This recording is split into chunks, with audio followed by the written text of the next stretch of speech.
Hey guys, hello, we keep it dirty off-road, and in this video we're continuing our American Southwest trip as we head to Moab and hit Arches National Park.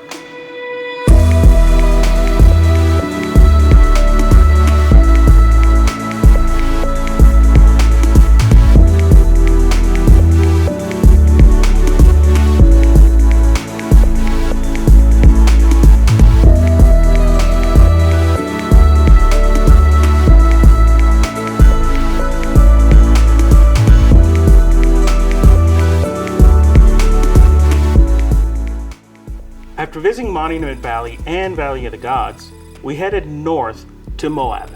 Our plan was to spend 2 days on the White Rim Road, but before hitting the road, we spent a day checking out Arches. Arches National Park is arguably the most popular destination in Moab. The park contains over 2,000 sandstone arches, including the most well-known, Delicate Arch. And to get into the park, you need a day pass you can pick up at the visitor center. Now, during peak months, a reservation may be required. We went during the winter and we were able to drive right in using our national park pass. Now, during the peak months, you will see long lines to get in. It's also worth getting a park pass if you plan to visit more than one park. With Utah having the mighty 5 national parks in a small area of the country, it's the best value around and will save you money. Most of the well-known arches are accessible via paved roads after a short climb to the mesa from Moab Valley. But there are a few arches on the outskirts of the park, like Tower Arch, that you do require driving on dirt with a high clearance vehicle. Tower Arch even has a Jeep trail you can take to avoid the hikes. Most arches require a hike of some sorts to access them. Arches is a hiker's paradise. Some hikes are short, but some hikes like Delicate Arch are difficult with big elevation changes. So be prepared with food and water, as there are no services within the park. Those with mobility issues, be prepared as not all arches are accessible. Also, if you're out of shape, like me, be prepared for a lot of walking and wheezing. Now, our first stop was Park Avenue. Park Avenue is a small canyon with balanced rocks, spires, and arches and buttes right after you climb into the park. It's the first thing you see.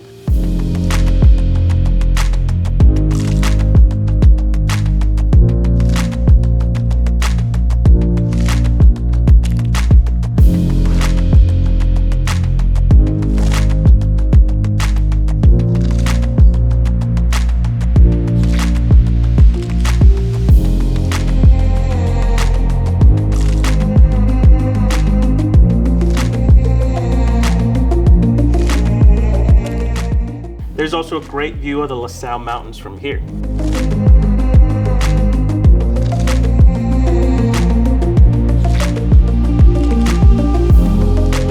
Next stop is Balanced Rock. These balanced rocks are all over the park. It's amazing there are so many in this area. Makes you think that one day they will eventually fall and they'll be gone.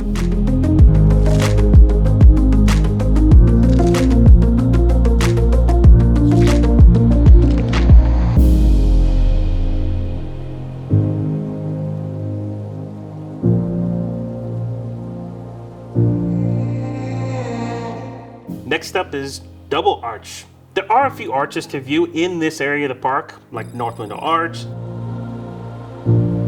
South Window Arch, and Turret Arch. Being that we visited the park in winter, the days are shorter, so we were kind of pressed for time, and we wanted to do Delicate Arch hike at sunset. So we went for the most well-known arch in this area of the park, which is Double Arch. Now, but before hitting the arch, we met this little guy. Go up to him, see if he'll let you hand feed him.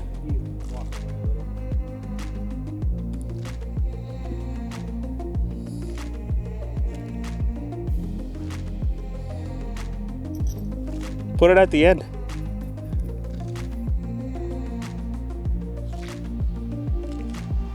He's going right for it. He knows what's up.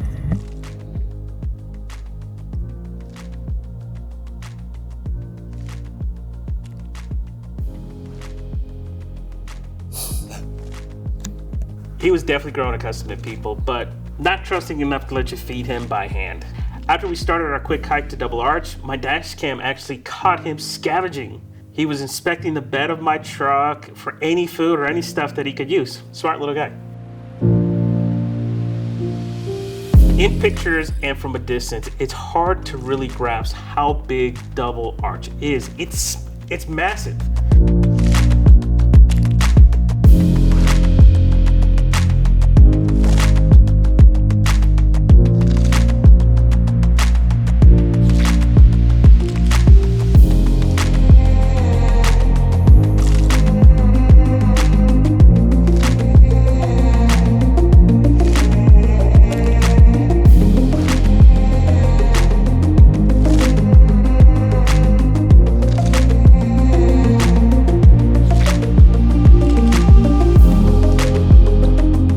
As you start getting closer, the size of the arches really starts to become apparent. The shape of them reminds me of the arches in like cathedrals, but on a much larger scale, and the view from this place was epic.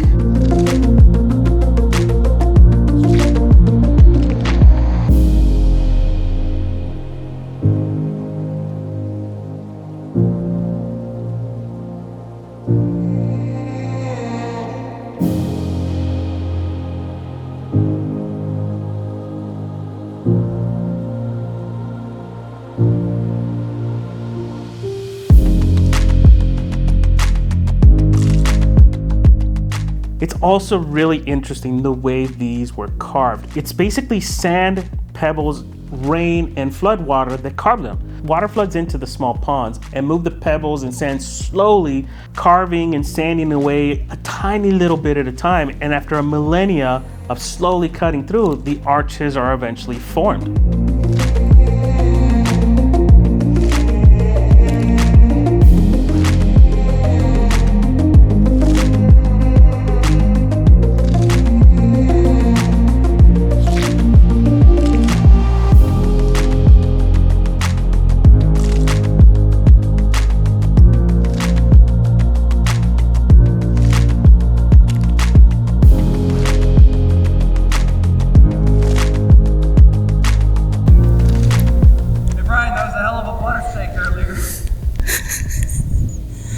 You gotta put it with more emphasis. I wanna hear the echo.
Next up is Devil's Playground to check out Landscape Arch at the very back of the park.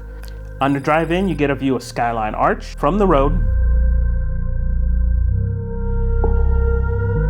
There is a hike required to get to Landscape Arch. It's about 2-mile hike round trip, but well worth it. Landscape Arch is one of the largest with a 306-foot span.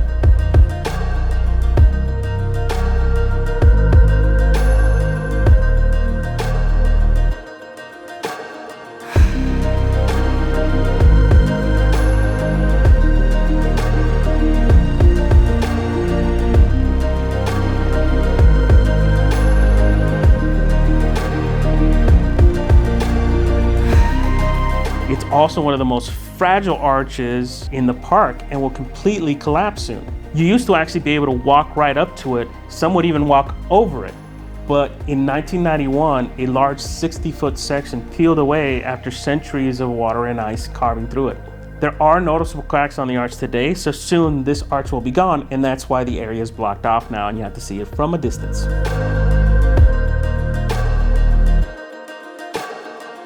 There are other arches in this section of the park over primitive trails for the adventurous types.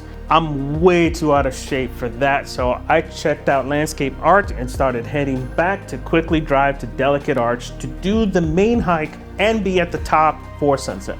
Delicate Arch is by far the most famous arch in the park and probably the world. It's definitely the most photographed. During the peak season, the massive parking lot can get packed, especially for sunset. And the hike is not for the faint of heart. It's 3.2-mile hike uphill both ways. Well, at least most of the way is uphill one way with an elevation change of about 500 feet. It is a difficult hike for sure, especially those that don't hike or are very out of shape like I am.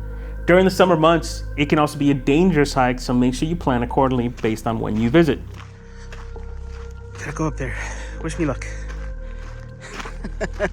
Now, I didn't do too much filming while doing this hike. This was a massive challenge for me. I struggled just getting up the rocks and almost gave up so many times. Even starting out, I told Mike and Brian to go ahead because I was gonna be a minute. I'm not in good shape. I work on a computer desk all day, so I knew I was gonna struggle. And I did. That little black dot in the distance is how far behind I was from Mike and Brian, even after I got a head start. And the hike seemed like it took forever too. Just when I thought I was getting close, the trail turned left into a canyon. Then you're like, okay, where is this damn arch? Has to be around this turn. Then it's not. Then there's more canyons and then another turn, and eventually get to this cliff edge trail, and that's the last leg before you get to the bowl where you can see the arch. And let me tell you, I was never so happy to push myself harder than I did that day. Delicate Arch is amazing. It was way bigger than I expected, and the view is even better at sunset, and I just barely made it before sunset.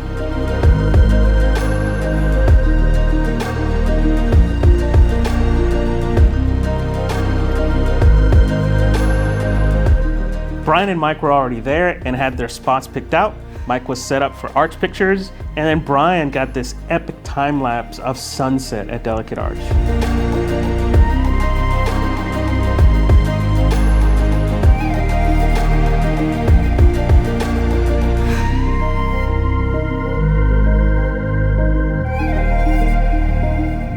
Now, it took me forever to get up there. A group of older Chinese photography students or tourists or whatever even beat me up, and they started well before I did. There was a ton of people at the top for sunset, all getting their selfies or sunset shots, and it's funny to see the silly things people do up here.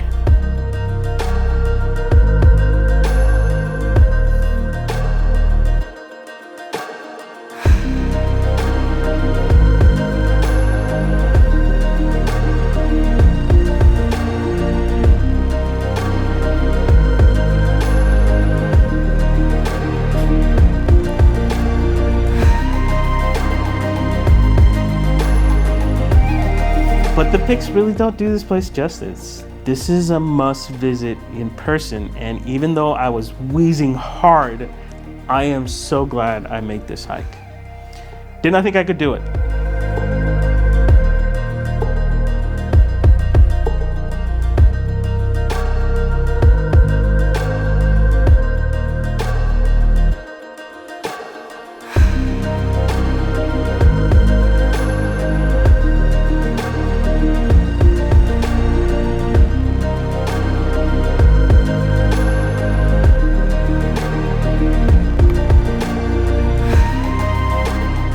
The walk down was much harder than I expected. Legs were burning way more on the way down due to all the angles and having to support yourself. And I definitely had to take more breaks. I also left before Brian and Mike right after I caught my breath after sunset. The last half mile was probably the hardest for me, and I was completely spent. I was just completely exhausted, but it was totally worth it for that view. And a big thank you to Brian and Mike for being so supportive. They are much younger and in much better shape than me. They were nothing but supportive. So thank you guys for letting me share this experience with you guys. It's one I will never forget. Okay, so that's it for our time at Arches. Like I said before, Arches is a hiker's paradise, and there is so much to see here. This was only a small slice of the most well-known sites here. There is so much more to see. But make sure you come prepared, especially during the peak season, and especially for the Delicate Arch hike. Next up, we're going on White Rim Road in Canyonlands National Park, so please subscribe if you want to follow along. Questions or comments below. and thank you for watching.